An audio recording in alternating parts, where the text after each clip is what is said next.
విక్రమ్ టీవీకి సబ్స్క్రైబ్ చేయండి. Subscribe to Vikram TV. Subscribe to Vikram TV. Subscribe to Vikram TV. Subscribe to Vikram TV. Please like, share and subscribe to Vikram TV. Hello నమస్తే, welcome to Vikram TV. నేను మీ Akshay.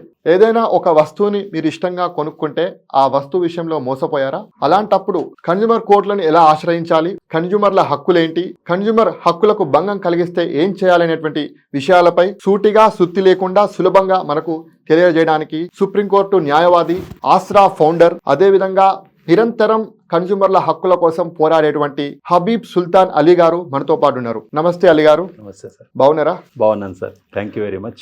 Sir చెప్పండి, మీరు సుప్రీంకోర్టులో అడ్వకేట్గా ఉన్నారు, మీరు చాలా కేసులు వాదిస్తారు. సివిల్ కేసులు, క్రిమినల్ కేసులు వాదిస్తే చాలా డబ్బులు వస్తాయి. అలాంటప్పుడు ఎందుకు ఈ యొక్క కన్జ్యూమర్ కేసుల వైపు మీ ఆలోచన మళ్ళింది? ఎందుకు ఈ కన్జ్యూమర్ కేసుల జోలికి వెళ్తున్నారు మీరు? So first of all thank you very much అండి ఇన్వైట్ చేసినందుకు.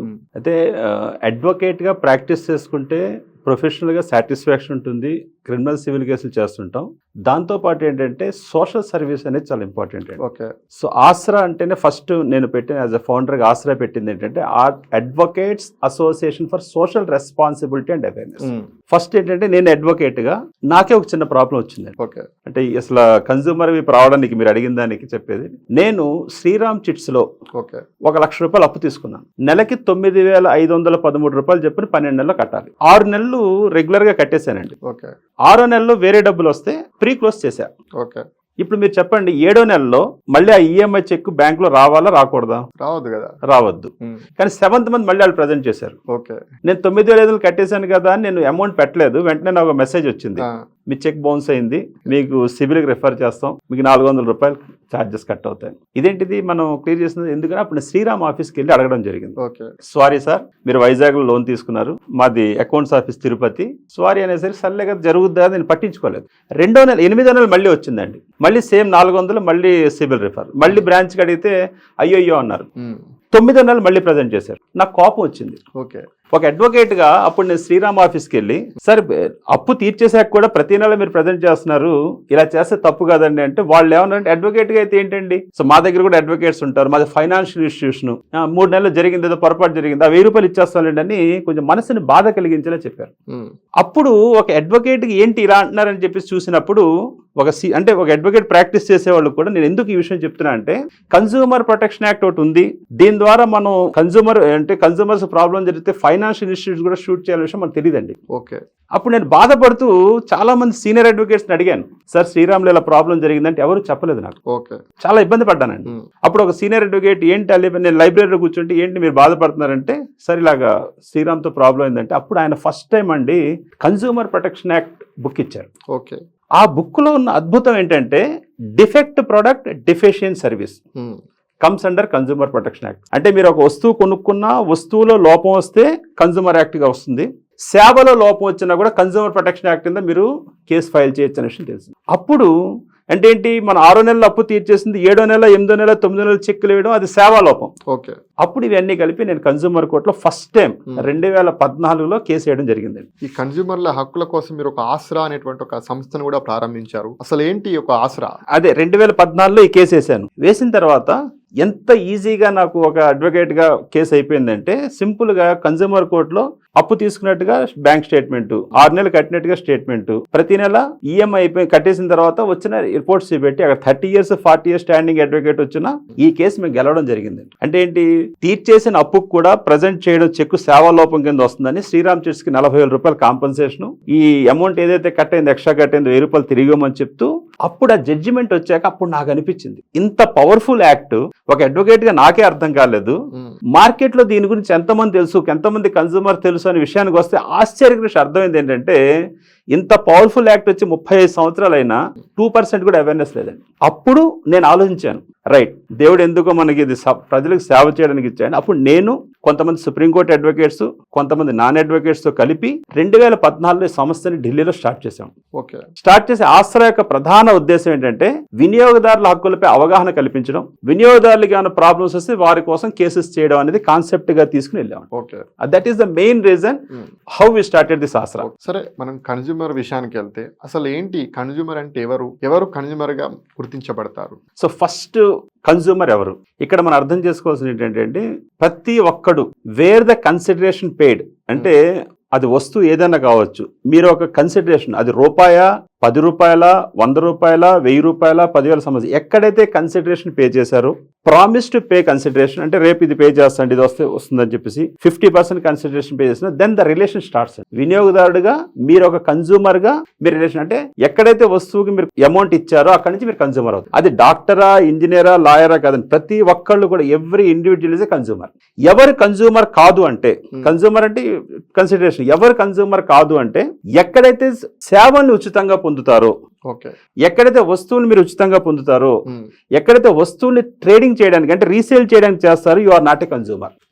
అంటే ఫర్ ఎగ్జాంపుల్ హాస్పిటల్, అపోలో హాస్పిటల్కో లేదా మెడికవర్కి వెళ్ళామండి, అక్కడ డాక్టర్కి వీఆర్ పేయింగ్ కన్సిడరేషన్, అక్కడ మీరు కన్జ్యూమర్.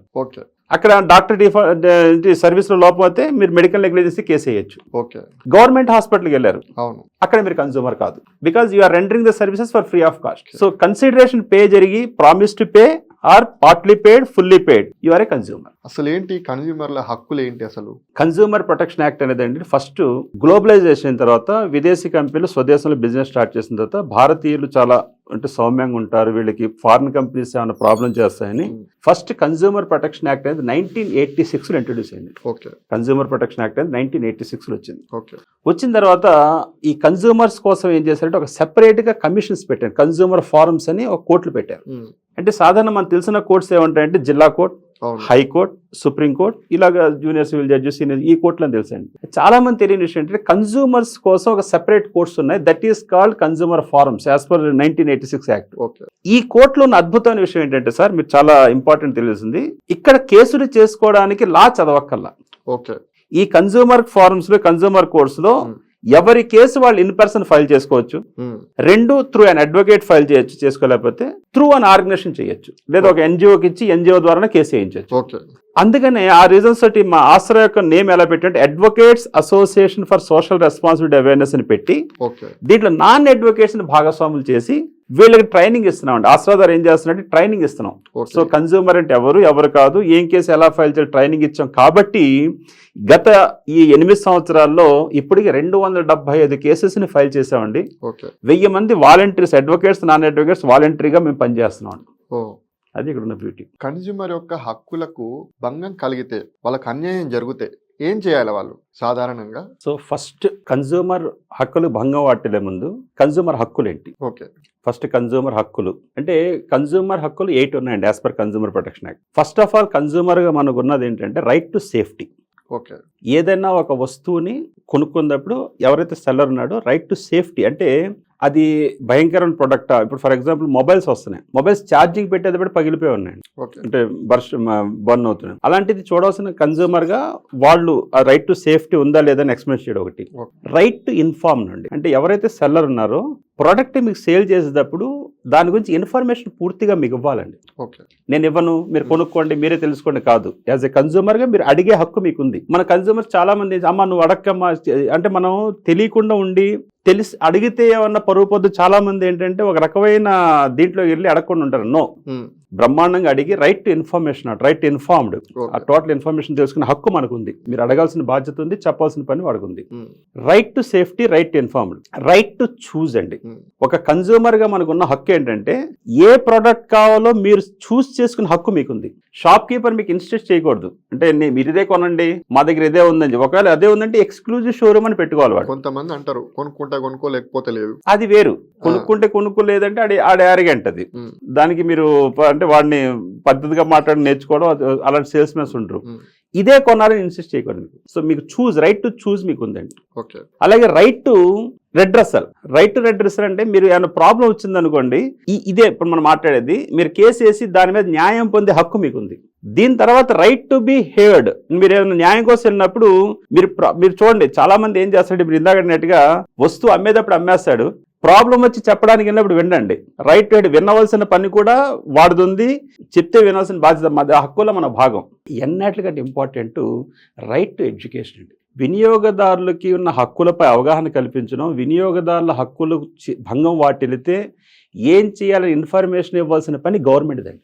ప్రభుత్వం వారు ఎప్పుడు కూడా రైట్ టు ఎడ్యుకేషన్ ఇచ్చి కన్జ్యూమర్ అంటే ఎవరు, కన్జ్యూమర్ ప్రొటెక్షన్ యాక్ట్ ఏంటి, కన్జ్యూమర్ ప్రాబ్లమ్స్ ఎలా చేయాలనేది ఇన్ఫర్మేషన్ ఇవ్వట్లేదు. That is the main reason ఈరోజు 2% కూడా అవేర్నెస్ రావడానికి మన ఇండియాలో రావడానికి కారణం ఇదే. సో ఈ ఇంపార్టెంట్ పాయింట్స్ ఇవ్వండి. అయితే రైట్స్ ఎలాగే చెప్పాను, కన్జ్యూమర్ యొక్క హక్కులు ఎలాగే చెప్పామో కన్జ్యూమర్ బాధ్యతలు కూడా మనం తెలుసుకోవాలి. ఇప్పుడు మీరు అన్ని ఒక ప్రాబ్లం వస్తే ఏం చేయాలి అంటే ఇక్కడ 2 విషయాలండి. కోర్టు ఎప్పుడు కూడా సెంటిమెంట్ మీద పనిచేయదు. కోర్ట్ ఆల్వేస్ ఎవిడెన్స్ చూస్తుంది. ఫస్ట్ కన్జ్యూమర్గా హక్కులు మాట్లాడే ముందు బాధ్యతలు తెలుసుకోవాలి. నేను నా బాధ్యత నేను నిర్వహించనండి కానీ నా హక్కులు రావంటే రాదు. ఫస్ట్ బాధ్యత ఏంటంటే ఏ వస్తువు కొన్నా బిల్లు తీసుకోవడం కన్జ్యూమర్గా బాధ్యత. అది మనం చేయాల్సిన మొట్టమొదటి పని. మీరు బిల్ తీసుకోకపోతే, బిల్లు ఇంకోటి చెప్తున్నాను, ఒక ఫ్రిడ్జ్ కొన్నారు, ఒక టీవీ కొన్నారు, ఒక వాషింగ్ మిషన్, ఏ వస్తువు కొన్నా దానికి 5 ఏళ్ల 3 ఏళ్ల 10 ఏళ్ల ఏదైతే గ్యారంటీ ఇస్తున్నాడో ఆ గ్యారంటీ ఉన్నంతకాలం మీరు బంగారాన్ని ఎలా దాస్తారో బిల్లు కూడా అలా దాయాలి. సో అంటే ignorance of law is not excusable. అంటే నాకు తెలియదండి, నేను వస్తువు కొనుక్కున్నాను కానీ బిల్ లేదు అంటే మ్యాటర్ క్లోజ్. సో ఫస్ట్ విషయం ఏంటంటే హక్కు ఏంటి, చాలా మంది అంటుంటారు అమ్మా ఈ ప్రోడక్ట్ 10,000 రూపాయలు దీని కాస్ట్, బిల్లు కావాలంటే 12,000, బిల్లు లేకపోతే 9,000 అంటాడు ఆయన. కన్జ్యూమర్స్గా మనం ఏం చేస్తాం, 3,000 అప్పుడు మిగులుతున్నా, అది 1,000 మిగిలినా సరే ఆ బిల్లు వద్దులేండి, బిల్లు నేనేం చేసుకుంటాను, వస్తువు ఇచ్చేయండి అంటారు. సో ఎప్పుడైతే మీరు బిల్ లేకుండా వచ్చారో you are not suppose to file any case, you are not have any right to get your address అండి. సో ఫస్ట్ కన్జ్యూమర్గా మీరు బాధ్యత ఏంటంటే మొట్టమొదటి బాధ్యత బిల్లు తీసుకోవడం. ఎన్నాళ్ళైతే ఉందో గ్యారంటీ కార్డు వారంటీ కార్డు ఏదైతే బిల్లు ఉందో దాన్ని జాగ్రత్త పెట్టి పెట్టడం. ఈ 2 పనులు మీరు చేస్తే అప్పుడు మీకు ఏమైనా ప్రాబ్లం వస్తే దీని మీద వెళ్ళచ్చు. కన్జ్యూమర్ హక్కులకు భంగం కలిగిస్తే అలాంటి వారిపై ఎటువంటి చర్యలు ఉంటుంది, చట్టం ఏం చెప్తుంది అసలు? Very good. As per consumer protection act ఏంటంటే అండి, కన్జ్యూమర్ అనేవాడికి ఈ హక్కులు ఇందా చెప్పిన హక్కులు ఇచ్చారు. దీంతో పాటు అంటే ఇప్పుడు మీరు 2 రకాలండి. అన్ఫేర్ ట్రేడ్ 2019 యాక్ట్లో unfair trade practice misleading advertisement comes under consumer protection act. ఇక్కడ అన్ఫేర్ ట్రేడ్ ప్రాక్టీస్ అంటే ఏంటి, అలాగే మిస్లీడింగ్ అడ్వర్టైజ్మెంట్ ఏంటి. అన్ఫేర్ ట్రేడ్ ప్రాక్టీస్లో మీరు చూడండి, వాస్తవంగా చెప్పాలంటే బయట పబ్లిసిటీ చేస్తారు మిస్లీడింగ్ అడ్వర్టైజ్మెంట్. మీకేంటి 70% డిస్కౌంట్ 70% డిస్కౌంట్ అంటారు. సో చాలా మంది పళ్ళన్నీ మానుకొని అక్కడికి వెళ్తారు. వీళ్ళంతా ఏం చేస్తారు, షాప్ అంతా అలా ఉంటుందండి. 70% డిస్కౌంట్ 4-5 ఒక టేబుల్ మీద పెడతారు, పెట్టి అదిగోండి డిస్కౌంట్ అంటారు. This is called misleading advertisement. దీని మీద ఏంటంటే మీరు డైరెక్ట్గా CCPకి రిపోర్ట్ చేయొచ్చు, కానీ మనకు అంత టైం లేదు. తర్వాత మిస్లీడింగ్ అడ్వర్టైజ్మెంట్ రెండో పార్ట్ ఏంటంటే మొన్నటిదాకా ఏంటంటే ఫిలిం స్టార్స్ లేకపోతే క్రికెటర్స్ లేకపోతే సెలబ్రిటీస్ వచ్చేసి పబ్లిసిటీ ఇచ్చేసేవారండి. నేను ఇక్కడ రియల్ ఎస్టేట్లో ఫ్లాట్ కొన్నాను, మీరు కొనండి. వాళ్ళు ఏం చేశారంటే నాకు ఫ్లాట్ దాంట్లో వచ్చిందో చాలా, వాళ్ళు ఉన్నారా పోయారని పట్టించుకున్నారు కాదు. As per consumer protection act 2019 ఏం చేశారంటే అడ్వర్టైజ్మెంట్ ఇచ్చేటప్పుడు ఎవరైతే సెలబ్రిటీ ఇచ్చారో ఆయన కూడా మనం పార్టీ చేయొచ్చు. మీకు ఆ రియల్ ఎస్టేట్ కంపెనీ మీకు తెలియదు, మీకు తెలుసున్నదో ఎవరు, మీకు సినిమా యాక్టరో ఎవరో క్రికెటరో మీకు తెలుసు. ఆయన ఏం చెప్తాడు, నేను కొన్నాను మీరు కొనండి అంటారు. అది కొన్న తర్వాత రిజిస్ట్రేషన్ అవ్వకపోతే మీరు ఎలాగైతే రియల్ ఎస్టేట్ కంపెనీ పార్టీ చేస్తున్నారో దాంతోపాటు ఈయన అడ్వర్టైజ్మెంట్ ఇచ్చాడు కాబట్టి అందుకని మీరు అందరికీ అవేర్నెస్ ఇచ్చేదాంట్లో చెప్తున్నాండి. మీరు డబ్బులు ఇచ్చేసారు కదా పిచ్చి పిచ్చిగా అడ్వర్టైజ్మెంట్ ఇవ్వడానికి కుదరదు. అడ్వర్టైజ్మెంట్ ఇచ్చేటప్పుడు కూడా వాళ్ళు ఆలోచించుకుని ఇవ్వాలి. అన్ని హక్కులు ఉన్నాయండి కన్జ్యూమర్ ప్రొటెక్షన్ యాక్ట్లో. సో సెలబ్రిటీస్ జాగ్రత్తగా ఉండాలి, అలాగే వీళ్ళు కన్జ్యూమర్స్ తీసుకున్నప్పుడు ఏ ప్రాబ్లం వచ్చినా వాళ్ళు కూడా రెస్పాన్సిబుల్ అవుతారు. ఇటువంటి వాళ్ళకి ఎటువంటి శిక్షలు అమలవుతాయి? ఇట్లాంటి కన్జ్యూమర్లను మోసం చేసే వాళ్ళకు ఏమైనా జైలు శిక్ష పడే అవకాశం ఉంటుందా, లేకపోతే ఏమైనా పెనాల్టీలతోటే? అంటే ఇప్పుడు యాక్చువల్గా అంటే ఒక చిన్న విషయం అండి, 2019 కన్జ్యూమర్ ప్రొటెక్షన్ యాక్ట్లో CCPA అని ఒకటి ఇంట్రడ్యూస్ చేశారు. ఓకే, CCPA అంటే సెంట్రల్ కన్జ్యూమర్ ప్రొటెక్షన్ అథారిటీ.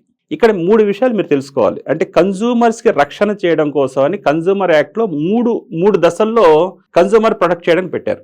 మొట్టమొదటిది ఏంటంటే డిస్ట్రిక్ట్ కన్జ్యూమర్ కౌన్సిల్ అంటారండి. డిస్ట్రిక్ట్ కన్జ్యూమర్ కౌన్సిల్లో ఇక్కడ చైర్మన్ ఎవరు ఉంటారంటే district collector is the chairman. ఈ డిస్ట్రిక్ట్ కలెక్టర్తో పాటు ఆల్ డిస్ట్రిక్ట్ హెడ్స్ అంతా కూడా దీంట్లో మెంబర్స్గా ఉంటారండి.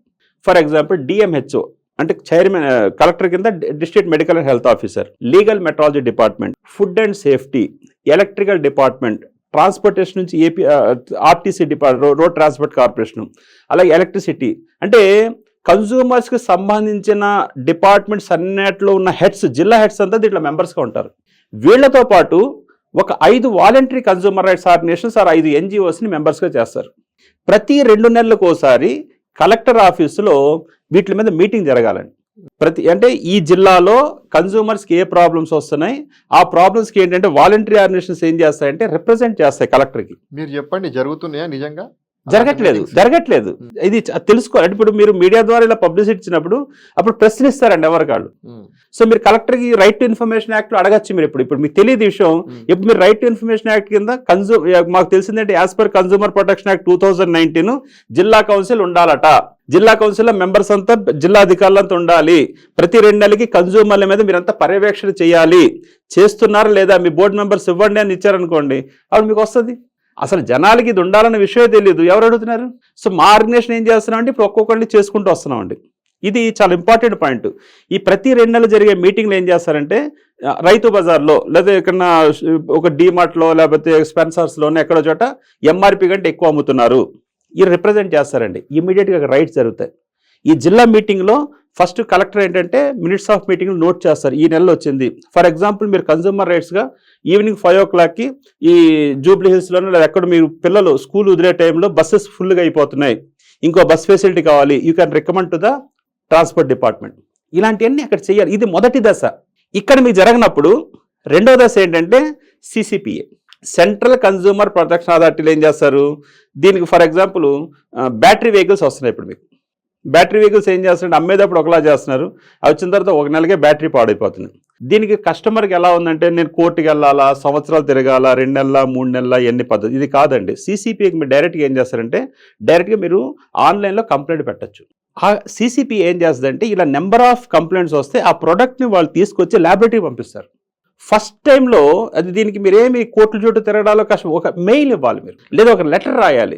మన కస్టమర్స్కి వచ్చిన ప్రాబ్లం ఏంటంటే ప్రాబ్లం వచ్చినప్పుడు అరుస్తాడు, ఒక మెయిల్ రాయవయ్యా ఒక లెటర్ రాయవంటే చేసే టైం అడగఉండదు. అది మన కన్స్యూమర్స్ కూడా తీసుకోవాల్సిన బాధ్యత అండి. టైం కేటాయించాలి. పెడితే నెంబర్ ఆఫ్ కంప్లైంట్స్ వచ్చాయనుకోండి, వాళ్ళు ల్యాబొరేటరీకి పంపిస్తారు.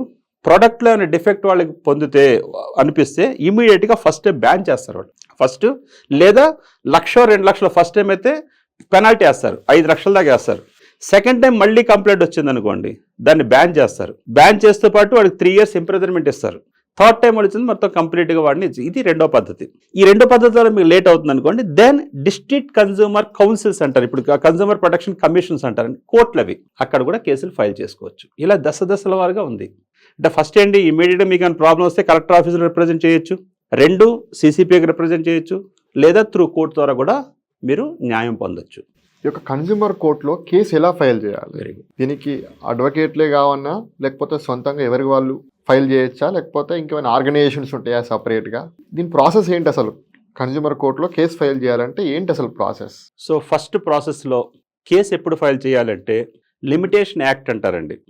మీరు ఒక వస్తువు కొన్న దగ్గర నుంచి ఆ వస్తువు మీద మీరు ప్రాబ్లం అంటే కాజ్ ఆఫ్ యాక్షన్ వచ్చిన దగ్గర నుంచి 2 years లోపలనే కన్స్యూమర్ ప్రొటెక్షన్ యాక్ట్ మీరు రావచ్చు. ఫస్ట్ పాయింట్ అంటే ఉదాహరణకి నేను 2018లో ఇల్లు కొన్నానండి, ఇల్లు నాకు ఈ ఫెసిలిటీస్ ఇస్తా అన్నారు, నేను ఈ ఇంటర్వ్యూ చూశాను, నాకు ఇప్పుడు ప్రాబ్లం వచ్చిందని 24లో మీరు కేసు వేయడానికి అవ్వదు. ఫస్ట్ ఆఫ్ ఆల్ మీరు కేసు ఎప్పుడు రావచ్చు అంటే కాజ్ ఆఫ్ యాక్షన్ జరిగిన దగ్గర నుంచి 2 years లోపలనే కన్స్యూమర్ కోర్టు రావాలి. First point. దాంట్లో రెండో ఉదాహరణ మీకు చాలా స్పష్టంగా చెప్తున్నాను. మొబైల్ ఫోన్ కొన్నారండి, ఇది ఒక 10,000 పెట్టి కొన్నారు, 10,000 20,000. దీన్ని వాడు ఏమనంటే 1 year గ్యారంటీ అన్నాడు. అంటే 1st January 2024 మీరు కొన్నారు మొబైల్, 1 year గ్యారెంటీ అంటే 1st January 2025 దాకా ఉంది మీకు. ఇది 1st November 2024లో దీని ప్రాబ్లం వచ్చింది. ఈ ప్రాబ్లం మీరు సర్వీస్ సెంటర్లు ఇచ్చారు, సర్వీస్ సెంటర్ మీరు రిసిప్ట్ తీసుకోవాలి. 24-25 1 year, November 1 నుంచి 25 1 year, November 26కి 2 years లోపల మీరు కోర్టులో కేసు వేయచ్చు. ఓకే, ఇది ఫస్ట్ పాయింట్. 2, కోర్టులో కేసు వేసేటప్పుడు కూడా ప్రతి జిల్లాకి ఒక కన్స్యూమర్ కోర్టు ఉంటుందండి. ఈ దాన్ని ఏమంటే district consumer dispute redressal commission అంటే ఇది ప్రతి జిల్లా కోర్టు ఉంటుంది. ఉదాహరణకి 500 కేసుల కంటే ఎక్కువ పెరిగిపోయినప్పుడు దాన్ని కన్స్యూమర్ ఫారం 2 కూడా పెడతారు, ఎందుకంటే త్వరితగతిగా కేసెస్ని పరిష్కరించడానికి. అది మన హైదరాబాద్ విషయంలో తీసుకుంటే ఫారం 1, 2, 3 ఉన్నాయండి, 3 ఉన్నాయి. అలాగే రంగారెడ్డి కోర్టు ఉంది. ఇలాగ మీ కేసులు పెరిగేవాళ్ళు పెడతారు, ప్రతి జిల్లా కోర్టు ఉంటుంది. ఇక్కడ 50 లక్షల వర్త్ ఆఫ్ కేసెస్ అని కూడా ఈ ఫారంలో వేసుకోవచ్చు. కేసు ఫైల్ చేయడం కూడా చాలా ఈజీ సిస్టమ్ అండి. చక్కగా ఏంటంటే as per consumer protection act మీరు ఏంటంటే కంప్లైంట్ ఫైల్ చేస్తారు. ఇక్కడ సింపుల్గా మీ కేసు మీరు ఫైల్ చేసుకోవాలని సరే బిట్వీన్ మీ పేరు, ఆపోజిట్ పార్టీ ఎవరు, మీ అడ్రస్ ఏంటి, మీకు జరిగిన విషయం ఏంటి, మీకు జరిగిన విషయంతో మీకు జరిగిన నష్టం ఏంటి, దీనికి మీరు ఏం కోరుకుంటున్నారు, 4 సబ్జెక్ట్స్ రాయాలి. ఫస్ట్ ఏంటంటే మీ సెల్ఫ్ ఇంట్రడక్షన్, మీ అడ్రస్ తోటి. రెండోది ఏంటి, జరిగిన విషయం ఏంటి, మూడోది ఏంటి, ఈ విషయం ద్వారా మీకు జరిగిన నష్టం ఏంటి, మీరు ఏం కోరుకుంటున్నారు, అది పారాగ్రాఫ్లుగా రాస్తే చాలు. రాసి దాంతోపాటు ఎగ్జిబిట్స్ అంటామండి, అంటే దాంతోపాటు ప్రూఫ్లు. ఉదాహరణకి ఏంటి, మీకు జరిగిన విషయం, మీరు వస్తువు కొన్నట్టుగా బిల్లు, 10 సార్లు మీరు సర్వీస్ సెంటర్ తిరిగారనుకో, 10 సార్లు సర్వీస్ సెంటర్ తిరిగిన రసీదులు, దాంతోపాటు మీకు జరిగిన నష్టం, దీంతోపాటు మీరు కవర్, ఎవరికైతే ఆపోజిట్ పార్టీస్ ఎంతమంది ఉన్నారో వాళ్ళకి కవర్లు పెట్టి మీరు కన్జ్యూమర్ ఫార్మ్లో తీసుకెళ్ళవగానే వాళ్ళు చక్కగా మీ కేసు మీరు తీసుకొని చక్కగా తీసుకుంటారండి. ఒక 2 days 3 days రమ్మంటారు. మీదంతా కూడా కరెక్ట్గా డీటెయిల్స్ అన్నీ చూసుకుని వెరిఫై చేసుకొని మీకు నెంబర్ ఇస్తారు. ఎన్ని రోజుల్లో ఈ కేసు వాదించే అవకాశం ఉంటుంది? ఎన్ని రోజుల్లో ఇది కేసు పూర్తయ్యే అవకాశం ఉంటుంది? As per consumer protection act మీరు ఇచ్చిన అడ్రస్ కరెక్ట్గా ఉండి, ఆపోజిట్ పార్టీ అడ్రస్ కూడా కరెక్ట్గా ఉండి, అన్నీ జరిగి, అంటే సమన్స్ పంపగానే అన్నీ జరిగితే మ్యాక్సిమం 6 months to 1 year లోపల కేసులు అయిపోతాయండి. ప్రజలు అర్థం చేసుకోవాల్సింది ఏంటంటే, ప్రజలకు ఒక మ్యాక్సిమం బయట కాన్సెప్ట్లో జనాలకు ఉన్న ఒక బ్యాడ్ ఇంటెన్షన్ ఏంటంటే, కోర్టుకి వెళ్తే 7 సంవత్సరాలు 10 సంవత్సరాలు తిరగాలి, జరిగిపోయిన నష్టం మనకి జరిగిపోయింది, మళ్ళీ ఆ కాన్సెప్ట్ని తీసి పక్కన పెట్టాలండి. ఇప్పుడు కన్జ్యూమర్ ప్రొటెక్షన్లో 6 నుంచి సంవత్సరం లోపల మీకు కేసులు అయిపోతున్నాయి. ఏదన్నా రేర్ కేసెస్ ఒక 2 years పట్టుద్ది. రేర్ కేసు అంటే మీరు ఏదైతే అడ్రస్ ఇచ్చారో సమ్మన్స్ సరవకపోవడం, లేదా మన వాయిదా టైంలో కోర్టులో సెలవు ఉండడం, లేదా మనం వెళ్ళకపోవడం, దీనివల్ల కొంచెం టైం పట్టుద్ది తప్ప 90% మాత్రం సెటిల్ అయిపోతాయండి. అసలు ఎందుకు ఈ యొక్క కన్జ్యూమర్ కోర్టుల పట్ల, కన్జ్యూమర్ హక్కుల పట్ల ప్రజలకు ఎందుకు అవగాహన లేకుండా పోయింది? అంటే ప్రభుత్వాల నిర్లక్ష్యమా, లేకపోతే ఇది ప్రజల నిర్లక్ష్యమా? మంచి క్వశ్చన్ అడిగారు. అంటే యాక్చువల్గా ఫస్ట్ ఆఫ్ ఆల్ ఏంటంటే అండి, ఇది 2 ఉన్నాయి. దేనికి ఆన్సర్ అని నేను చెప్పలేను. ఒకటి ఏంటంటే, చట్టాన్ని తయారు చేసిన ప్రభుత్వం కూడా, అంటే ఇప్పుడు ఏదైతే కన్జ్యూమర్ ప్రొటెక్షన్ యాక్ట్ తీసుకొచ్చారో దాంట్లో చాలా స్పష్టంగా ఏం చెప్తుందంటే, రైట్ టు ఎడ్యుకేషన్ అనేది చాలా స్పష్టంగా, అది హక్కు అండి, ప్రభుత్వం కల్పించాల్సిన వనరులది. ఫస్ట్ ఆఫ్ ఆల్ నేను బాధపడేది ఏంటంటే, గవర్నమెంట్ దీని మీద అసలు ఇంట్రెస్ట్ చూపెట్టట్లేదు. First point. ఎందుకు చూపెట్టట్లేదు అంటే, వినియోగదారులు వెనకాల వెళ్ళి వినియోగదారులు స్ట్రాంగ్ చేసేస్తే కార్పొరేట్ కంపెనీస్ వాళ్ళకి సమానంగా ఉండదు. ఎందుకు, వినియోగదారు ఎడ్యుకేషన్ అయ్యాడు అనుకోండి, కేసు వేసేది ఎవరి మీద వేస్తారు? Corporates companies. అందరూ ఎడ్యుకేట్ అయ్యాడు అనుకోండి, కార్పొరేట్ కంపెనీస్ వాళ్ళ యొక్క మోసాలకి తావు లేదు. సో అందుకని ఏంటి, మరి ప్రభుత్వం వారు దీన్ని ఎడ్యుకేషన్ ప్రాసెస్లో వెళ్ళట్లేదు.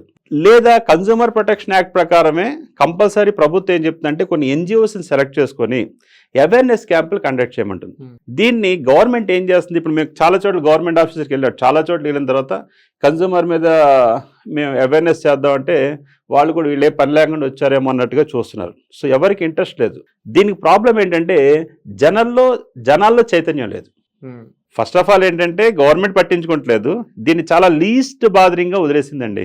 Consumer protection act powerful act, చాలా నెగ్లిజెంట్గా వదిలేసిన యాక్ట్ కూడా ఇదే యాక్ట్. ఇది ప్రజల్లో చైతన్యం వచ్చి ప్రజలందరూ ప్రశ్నించడం మొదలు పెడితే అప్పుడు ప్రతి ఒక్కరికి చైతన్యం వస్తుంది. సరే, ఓకే. మనం ఇటీవల కాలంలో చాలా కామర్స్ వెబ్సైట్లు చూస్తున్నాము, చాలా ఆన్లైన్ షాపింగ్లు చూస్తున్నాము. ఆన్లైన్ షాపింగ్ చేసినటువంటి సమయంలో చాలా మంది కూడా మోసపోతున్నారు. డబ్బులు కట్టి వాళ్ళు నాణ్యత లేని వస్తువులు రావడం కానీ, దాంతోపాటు ఆ వస్తువులు తొందరగా పాడైపోవడం కానీ, ఇలాంటి అనేక ఘటనలు మనం చూస్తున్నాము. సో ఇటువంటి కామర్స్ వెబ్సైట్ల మీద కూడా ఏవైతే కన్జ్యూమర్ కోర్టుల కేసులు దాఖలు చేయొచ్చండి. So as per consumer protection act 2019 86 యాక్ట్లో లేదండి. ఇప్పుడు 86 యాక్ట్ పోయింది, 2019 యాక్ట్ అంటారు. ఇప్పుడు దాంట్లో కామర్స్ మీద కేసు వేసే ఫెసిలిటీ ఉండేది కాదు. కానీ కొత్త యాక్ట్ ప్రకారం కామర్స్ బిజినెస్ అంటే ఎలక్ట్రానిక్, అంటే మీరు ఏదైతే ఆన్లైన్ షాపింగ్ చేశారో దాని మీద కూడా కేసెస్ వేసుకునే ఫెసిలిటీ కల్పించారు. పాత యాక్ట్లో ఎలా ఉండదంటే, ఫర్ ఎగ్జాంపుల్ మీరు హైదరాబాద్ అండి, మనం హైదరాబాద్లో ఉన్నాం, మీరు ఆన్లైన్లో షాపింగ్ చేసింది ఢిల్లీలో కంపెనీ నుంచి ఆన్లైన్ షాపింగ్ చేశారు. అంతకుముందు కేసు వేయాలంటే మీరు ఢిల్లీ వెళ్ళి వేయాల్సి వచ్చేది, ఏది పాత యాక్ట్ ప్రకారం. అందుకే చాలా మందికి దానిపైన 5 lakhs చేసేవారు కాదు. కానీ న్యూ యాక్ట్ 2019 యాక్ట్ ప్రకారం ఇప్పుడు మీకు ఎలా కామర్స్ బిజినెస్ మీద కూడా మీరు ఎక్కడి నుంచి అయితే మీరు పేమెంట్ చేశారో ఇక్కడ మీరు కేసు వేయించండి. అయితే రెండో విషయం, కస్టమర్ బాగా అర్థం చేసుకోవాల్సిన విషయం ఏంటంటే, మోసపోవడం అనేది ఎక్కడ జరుగుద్దంటే ఆ లాలూచి మీద. అంటే ఏంటంటే, ఇవాళ ప్రొడక్ట్ వాల్యూ 1 లక్ష రూపాయలు ఉందండి, వాడు 10,000కి అమ్ముతాను కానీ వీడు వెళ్తాడండి. అది ఫస్ట్ బయ్యర్ చూసుకోవాల్సిన పని ఏంటంటే, either the portal is authorized portal or it is a cheating అనేది చూసుకోవాలి. కన్జ్యూమర్ కోర్టుకి మీరు రావాలన్నా సరే అక్కడ పోర్టల్ లేదనుకోండి, మీరు ఏదైతే ఆన్లైన్లో షాపింగ్ చేశారో అది లేదనుకోండి, కోర్టు ఏం చేయలేదు, దాన్ని మీరు సైబర్ క్రైమ్స్కి వెళ్ళాలి. అది ఎప్పుడు దొరుకుద్ది ఏంటనేది అది ఇది ఇక్కడ మాత్రం కన్సూమర్స్ చాలా జాగ్రత్తగా ఉండాలి. ఫస్ట్ ఆన్లైన్లో షాపింగ్ చేసేటప్పుడు ఆ online portal, for example Amazon ఉంది, లేదా ఫ్లిప్కార్ట్ ఉంది, ఇలాంటి ఏవైతే ఉన్నాయో ఇలాంటి కొన్ని ఆథరైజ్డ్ ఉన్న పోర్టల్స్ని తీసుకోవాలి తప్ప కొన్ని పోర్టల్స్ ఎప్పుడు మెరుస్తాయో ఎప్పుడు పోతాయో తెలియదండి. అలాంటి చోట కానీ మీరు షాపింగ్ అంటే 10,000 తక్కువగా వస్తుంది కొనుక్కుంటే మీ ఉన్న 10,000 పోతే ప్రోడక్ట్ రాదండి. రానప్పుడు మీకు అక్కడ అడ్రస్ లేదు, కన్సూమర్ కోర్ట్ కూడా వెళ్ళిపోయి చేయడం అది ఆ పని కన్సూమర్ కోర్ట్ చేయదు. దాన్ని మీరు పోలీస్ కంప్లైంట్ ఇవ్వాల్సింది. చీటింగ్ అంటే పోలీస్ కంప్లైంట్కి వెళ్ళాలి. ఓకే, అంటే కొన్ని ఊరు పేరు లేని కంపెనీలు కూడా ఈ మధ్యలో చాలా వస్తున్నాయి. అందులో సోషల్ మీడియా ప్రమోషన్స్ ద్వారా చాలా మందిని మోసం చేస్తున్నారు. అంటే ఇటువంటి వాటికి కన్స్యూమర్ కోర్టులు పరిధిలోకి రావా, లేకపోతే సైబర్ క్రైమ్ పరిధిలోకి వస్తాయా? కన్సూమర్ కోర్ట్ ఎప్పుడు కూడా ఒకటండి, డిఫెక్ట్ డిఫిషియన్సీ వస్తుంది. ఓకే, ప్రోడక్ట్లో ప్రాబ్లం, ప్రోడక్ట్ మీకు వచ్చే ప్రాబ్లం వచ్చింది, కమ్స్ అండర్ కన్సూమర్ కోర్ట్. సేవలో లోపం వచ్చింది, కమ్స్ అండర్ కన్సూమర్ కోర్ట్. నేను మోసపోయాను, మోసం జరిగింది అంటే కన్సూమర్ కోర్టులో రారు, మీరు కంపల్సరీ పోలీస్ స్టేషన్కి వెళ్ళాలి. ఓకే, అది సైబర్ క్రైమ్. ఆన్లైన్ ద్వారా అయితే సైబర్ క్రైమ్, మామూలుగా అయితే పోలీస్ స్టేషన్. కొన్ని సెకండ్ హ్యాండ్కి సంబంధించిన వస్తువులకు సంబంధించినటువంటి వెబ్సైట్లు కానీ కంపెనీలు ఉన్నాయి, అవి కూడా ఈ యొక్క కన్స్యూమర్ కోర్టుల పరిధిలోకి వస్తాయా? వాళ్ళు అమ్మేటువంటి సెకండ్ హ్యాండ్ వస్తువులు కూడా OLX కానీ ఇలాంటి అనేక కంపెనీలు ఉన్నాయి కదా. సెకండ్ హ్యాండ్ వస్తువులు అంటే మీరు ఆ వస్తువులో మీకు గ్యారెంటీ ఇస్తున్నాడు వాడు ఏమన్నా అక్కడ నుంచి? సరే, ఇవ్వచ్చు ఇవ్వకపోవచ్చు లేదా, అదే చెప్తున్నానండి. స్పష్టంగా ఉండాలి ఇక్కడ, చాలా చాలా క్లియర్గా ఉండాలి. బయ్యర్ అంటే ఇంకోటి, బయ్యర్స్ మస్ట్ బి అవేర్ అంటాడండి. నాకేం తెలీదు, ఇగ్నోరెన్స్ ఆఫ్ లా మళ్ళీ కుదరదు.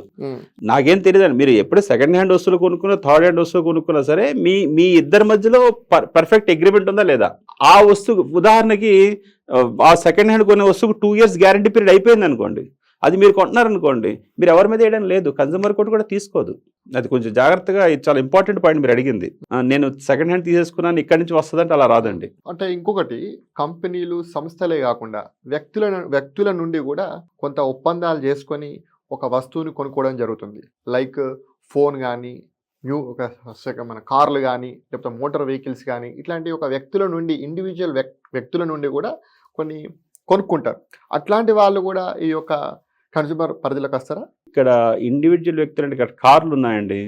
కారు ఇండివిజువల్ వ్యక్తి దగ్గర మీరు కొన్నా సరే, కారుకి ఒక కంపెనీ ఉంది, ఆ కంపెనీ కొన్ని రూల్స్ అండ్ రెగ్యులేషన్స్ ఉంటాయి. ఆ కంపెనీ ఏంటది సర్వీస్ వారంటీ ఎన్నాళ్ళు ఉంటుంది, అదే వస్తుంది తప్ప మీరు ఇండివిజువల్గా వెళ్ళడానికి అలా కుదరదు. ఓకే, అలా కుదరదండి. కన్స్యూమర్ ప్రొటెక్షన్ యాక్ట్ ప్రకారం అది అవుతుంది, అది కన్స్యూమర్ పరిధిలోకి రాదు. సరే, మనం ఇటీవల కాలంలో మనం చూస్తున్నాం, హాస్పిటల్స్లలో విపరీతంగా ఒక మాఫియా నడుస్తుంది. చాలా కార్పొరేట్ హాస్పిటల్స్లలో చాలా మంది ఏదైనా రోగం వచ్చిందని చెప్పేసి హాస్పిటల్లోకి పోతే లక్షల రూపాయలు పెట్టి ఉన్న ఆస్తులు కూడా అమ్ముకునేటువంటి పరిస్థితి ఉన్నది. కొంతమంది ట్రీట్మెంట్ కోసం లక్షల రూపాయలు డబ్బులు పెట్టినా సరే ఆ ట్రీట్మెంట్ నయం కాక ఇంకా కొత్త రోగాలు కూడా హాస్పిటల్లో వస్తున్నటువంటి పరిస్థితి ఉన్నది. సో లక్షల రూపాయలు డబ్బులు పెట్టినప్పటికీ వాళ్ళ రోగం నయం కాకపోతే అటువంటి వాళ్ళు హాస్పిటల్ పైన కానీ, డాక్టర్ల పైన కానీ కన్స్యూమర్ కోర్టులను ఆశ్రయించవచ్చా? ఆశ్రయిస్తే ఏ రకమైన చర్యలు హాస్పిటల్ల పైన ఉంటాయి, డాక్టర్ల పైన ఉంటాయి? డెఫినెట్గా ఆశ్రయించండి. హాస్పిటల్లో డెఫిషియన్సీ, సేవలో లోపం వచ్చినప్పుడు మీరు కన్స్యూమర్ కోర్టుకి ఆశ్రయించవచ్చు. కాకపోతే ఇక్కడ చాలా స్పష్టంగా ఉండాల్సింది ఏంటంటే, బిల్స్ అన్ని తీసుకోవాలండి. మీరు ఏ రోగంతో అక్కడికి వెళ్ళారో డీటెయిల్ ఉండాలి, ఆ రోగానికి వాడిన ట్రీట్మెంట్స్ ఏంటి, దీని తర్వాత ఈ రోగం యొక్క ప్రస్తుత పరిస్థితి ఏంటి, నయమైందా లేదా, అవ్వకపోతే మీకు టోటల్గా జరిగిన డ్యామేజ్ ఎంతవరకు జరిగింది, ఇదంతా తీసుకొని మీరు వాళ్ళ మీద మీరు కాంపన్సేషన్ వేయొచ్చండి. ఆ కాంపన్సేషన్ని మీరు కోర్టు ద్వారా తీసుకోవచ్చు 100%. నేను ఒక చిన్న ఎగ్జాంపుల్ చెప్తున్నాను మీకు. ఒక నేషనల్ వాలీబాల్ ప్లేయర్ అండి ఆవిడ, చాలా పూర్. బట్టలు తూతుంటే ఆవిడ చెయ్యి అలా ఉండిపోయింది, కొంచెం లెఫ్ట్ హ్యాండ్ అలా స్ట్రక్ అయింది. అక్కడ ఇమ్మీడియట్ దగ్గరలో లాజరస్ హాస్పిటల్ ఉంటే లాజరస్ హాస్పిటల్ జాయిన్ చేశారు. వాళ్ళు ట్రీట్మెంట్ అలా రాశారు, పైన రాశారు. ఆవిడ మెలుకులు తిరిగిపోతుంది. 10 గంటలైంది, 12 గంటలు, 16 గంటలు, 24 గంటలైనా సరే ఆవిడకి పెయిన్ ఇంకా ఎక్కువైపోతుంది. ఎక్కువైపోతున్నప్పుడు ఇంకా అక్కడి నుంచి చుట్టాలంతా గ్యాదర్ అవుతారు, వాళ్ళంతా వచ్చేసి ఆవిడ ఏం చేసి అక్కడి నుంచి కేర్ హాస్పిటల్ జాయిన్ చేశారు. అక్కడ వెళ్ళగానే మీరు ఒక ఇంకో పావుగంట లేట్ అయితే ఈ రక్తనాళాలన్నీ ఇలా వచ్చేసి బాడీ స్ట్రక్ అయిపోద్ది, మనిషి చచ్చిపోద్ది, చేయి తీసేయాలన్నారు, యాంపిటేషన్ చేయాలన్నారు. తీశారు. ఆవిడ పూరు కోర్టులో ఆశ్రయించాలని ఆవిడ లేదు. అప్పుడు ఆసరాకు వచ్చింది. చూస్తే ఏంటంటే అసలు యాంపిటేషన్ చేయడానికి పద్ధతి ఏంటంటే దానికి చాలా ప్రొసీజర్ ఉందండి. ఇది కేవలం డాక్టర్ నెగ్లిజెన్సీ వల్ల, ఇక్కడ ఈ డాక్టర్ ఏదైతే స్టార్టింగ్లో ట్రీట్మెంట్ చేయకపోవడం వల్ల షీ లాస్ హర్ హ్యాండ్. దాన్ని మేము కన్జ్యూమర్ కోర్టులో కేసేసి మేము అంటే చెయ్యి అయితే ఇప్పించలేకపోయాం కానీ దానికి చెప్పామండి ఇప్పుడు వీడు చేసిన నెగ్లిజెన్స్లో జరిగింది కాబట్టి దానికి ప్లాస్టిక్ ఇది ఏంటి హ్యాండ్కి ఎంత అవుతుందని చూస్తే దానికి 23 lakhs కాంపన్సేషన్ ఇవ్వడం జరిగింది. ఓకే, ఇలాంటి కేసు మనం చేసాం. ఇలాంటి నెంబర్ ఆఫ్ కేసెస్ చాలామంది ఏంటంటే ట్రీట్మెంట్లో వచ్చిన ప్రాబ్లమ్స్ మెడికల్ నెగ్లిజెన్సీ కేసులు అయితే మరి చాలా వస్తున్నాయండి. కాబట్టి దాంట్లో మీరు డాక్టర్స్ ఒపీనియన్ తీసుకొని బిల్స్ ఏమనండి జరిగినప్పుడు మీరు అవన్నీ బిల్స్ రావాలి. ఇంకొకటి ఏంటంటే ఇక్కడ హాస్పిటల్స్లో కూడా మనం రైట్ టు ఇన్ఫర్మేషన్ కూడా అక్కడ ఉందండి. మీరు ఏదో భయపడిపోయి వాడు ఇన్ఫర్మేషన్ ఇవ్వనంటే ఇన్ఫర్మేషన్ ఇవ్వడం కాదు. ఒకవేళ అక్కడ జరగలేదు అనుకోండి, డిఎంహెచ్ఓకి అక్కడ నుంచి ఇమీడియట్గా ఫోన్ చేయాలి. District and medical health officer phone చేయాలి. అక్కడ అరిసేయడం వల్ల ఎన్ని చేయడం వల్ల డిస్టర్బెన్స్ జరుగుతుంది తప్ప దానికి న్యాయం రాదు. సిస్టమేటిక్గా చేసుకుంటే మాత్రం అలాగే సేవల లోపొందినప్పుడు కన్జ్యూమర్ కోర్టు తప్పకుండా వస్తుంది, తప్పకుండా చేసుకోవచ్చు. మేము చాలా కేసులు చేసేవాళ్ళం. సరే, ఒక చికిత్స చూసుకుంటే ఒక సర్జరీకి ఒక్కో హాస్పిటల్ ఒక్కో రేట్ ఉంది. అయినప్పటికీ కూడా కార్పొరేట్ ఆసుపత్రుల్లో ఒక రేట్ ఉంది, ఇంకొక ఆసుపత్రిలో ఇంకో రేట్ ఉంది. ఒక హాస్పిటల్లో ట్రీట్మెంట్ చేసుకున్నప్పుడు ఒక సమ్ ఆఫ్ అమౌంట్ అతను కట్టి ట్రీట్మెంట్ చేసుకున్నాడు. ఆ ట్రీట్మెంట్కి ఆ డబ్బులు ఎక్కువ అని అనిపించినప్పుడు అలాంటి వ్యక్తులు కూడా ఈ యొక్క కన్జ్యూమర్ కోర్టులను ఆశ్రయించవచ్చు? లేదండి, అంటే హాస్పిటల్ ఫీజు ఇంత, దీనికి ట్రీట్మెంట్కి ఇలా తీసుకోవాలి, దీనికి ఇంతే చేయాలి అని ఫిక్స్ చేసే అధికారం కన్జ్యూమర్ కోర్టుకు లేదు. కన్జ్యూమర్ కోర్టు దీన్ని ఏమంటారంటే క్వాసీ జ్యుడిషియరీ అంటారు. కన్జ్యూమర్ కోర్టు యొక్క పని ఎంతసేపు ఏంటంటే, ఫర్ ఎగ్జాంపుల్ మీరు వాటర్ బాటిల్ కొన్నారు, వాటర్ బాటిల్ మీద ఎంఆర్పి 20 రూపాయలు ఉంది, వాడు మీకు 30 రూపాయలకి అమ్మాడు. ఆ 10 రూపాయలు తిరిగి ఇవ్వమని చెప్పుద్ది అంతే. 10 రూపాయలు తిరిగి దాంతోపాటు నువ్వు చప్ చేసినందుకు ఒక 5,000 రూపాయలు కాంపన్సేషన్ అని చెప్పుద్ది. కానీ రేపు నుంచి ఈ వాటర్ బాటిల్ 20కి అమ్ము అని డైరెక్ట్గా ఇచ్చే అధికారం లేదు. ఇన్హెరెంట్ పవర్స్ ఆర్టికల్ 226 మీరు ఇలాంటివి ఏమైనా తీసుకోవాలంటే హైకోర్టుకి వెళ్ళాలి. కన్జ్యూమర్ కోర్టు పరిధి ఎంతవరకు అంటే ఎక్కడైతే తప్పు జరిగి దీని క్వాసీ అంటారు. క్వాసీ అంటే దీని యొక్క పరిధి లిమిట్గా ఉంటుంది అన్నట్టు. ఎక్కువ తీసుకున్నారు అక్కడ దాకా వేస్తుంది. అలాగే ఈ హాస్పిటల్లో ఈ ఆపరేషన్కి ఇంత రేట్ ఫిక్స్ చేయాలి, దీనికి ఇంత రేట్ ఫిక్స్ చేయాలి, దీనికి ఇంతే బిల్ తీసుకోవాలి, ఇలాంటి డైరెక్ట్ ఆర్డర్స్ ఇచ్చేది కన్జ్యూమర్ కోర్టుకు లేదు. తర్వాత అది ఇంతవరకు ఎవరు కూడా ఫిక్స్ చేయలేదండి. దాని మీద చాలా పెద్ద అది ఇప్పుడు మెడికల్ మాఫియాని మనం పట్టుకున్నామంటే చాలా ఎక్కువ జరుగుతుంది. కొంతమంది ఏమంటారంటే ఈ ఆపరేషన్కి 10 లక్షలు అంటారు, కొంతమంది అదే ఆపరేషన్ 1,00,000 చేస్తా అంటారు. ఈయన చాలా స్పెషాలిటీ డాక్టర్ అంటారు. అంటే ఈ ప్రొఫెషనల్ ఛార్జెస్ ఏవైతే ఉన్నాయో ఫిక్స్ చేసేది ఎవరికి లేదండి. దానికి ఒక ఎంఆర్పీలో చేయలేదు. మనం రెగ్యులర్గా రైల్వే స్టేషన్ కానీ బస్ స్టాండ్ కానీ సాధారణంగా వెళ్తుంటాం. మనం బస్ స్టేషన్ కానీ రైల్వే స్టేషన్లో కానీ పోయినప్పుడు అక్కడ ఎంఆర్పి ధరల కంటే ఎక్కువ రేట్లో విక్రయిస్తుంటారు. సో ఇలాంటి వారిపై ఎటువంటి చర్యలు తీసుకోవాలి, ఏ రకంగా మనం కోర్టులను ఆశ్రయించవచ్చు? సో దీనికి ఫస్ట్ కోర్టుకు వచ్చే కంటే, అంటే మీరు బస్ స్టాండ్లో కానీ రైల్వే స్టేషన్లో కానీ మీరు ఎంఆర్పి కంటే ఎక్కువ అమ్ముతున్నప్పుడు మీకు అక్కడ ఏంటంటే వాడు బిల్లు ఇవ్వడు. బిల్లు ఇవ్వకుండా మీరు కోర్టుకు రావడానికి అవ్వదు. మీరు హోటల్కి వెళ్ళారు, లేకపోతే అక్కడ ఏంటి బిల్లు ఇస్తే బిల్లు మీద మీరు కేసు వేయచ్చు. ఎంఆర్పి అది ఫోటో తీసుకుని ఎంఆర్పి ఇంత తీసుకున్నాడు, ఎక్స్ట్రా అమౌంట్ తీసుకోవచ్చు. సో ఇలాంటి చోట కొన్ని ప్రాబ్లమ్స్ వచ్చినప్పుడు మనం చేయాల్సింది లీగల్ మెట్రాలజీ డిపార్ట్మెంట్ అని ఉంటుందండి.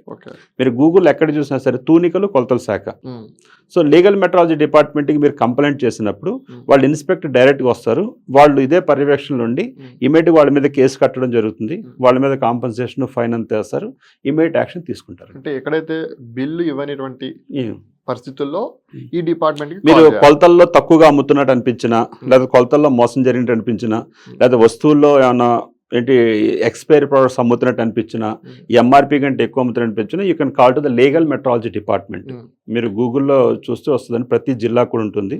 దాని లీగల్ మెట్రాలజీ డిపార్ట్మెంట్కి ఇన్ఫార్మ్ చేసినట్టు ఇమీడియట్గా వాళ్ళు వస్తారు, మీ కేసు నెంబర్ అని తీసుకుంటారు, వాళ్ళు దానికి కేసు కడతారు, కేసు కట్టి వాళ్ళు కంపోజ్ చేస్తారు. నెక్స్ట్ వాళ్ళు రెగ్యులర్గా ఈ డిపార్ట్మెంట్ ఉందనే విషయం కూడా చాలా మంది తెలియదండి. But they are working as per the system. ఇవన్నీ జరుగుతుంటుంది వెనకాల నుంచి. మన సాధారణంగా మామూలుగా బస్సులో ట్రావెల్ చేస్తుంటాం. ట్రావెల్ చేస్తున్నటువంటి సమయంలో కండక్టర్ దగ్గర టికెట్ తీసుకున్న తర్వాత ఆ చిల్లర అనేది టికెట్ వెనుక రాస్తాడు.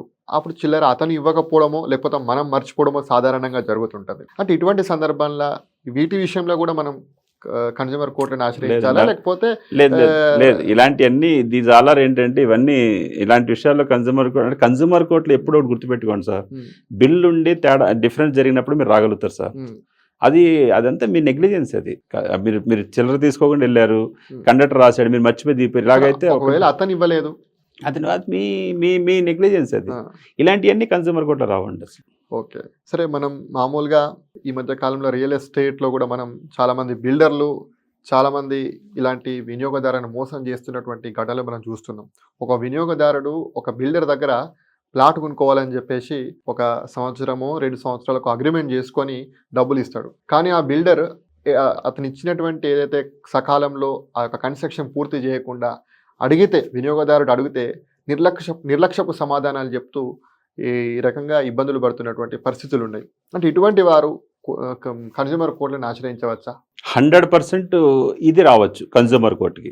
కాకపోతే అదే చెప్తున్నాను, మీరు బిల్డర్కి డబ్బులు ఇచ్చేటప్పుడు కానీ లేకపోతే వస్తువు అది ల్యాండ్ కొనేటప్పుడు కానీ మీకు క్లియర్ అగ్రిమెంట్ ఉండాలండి.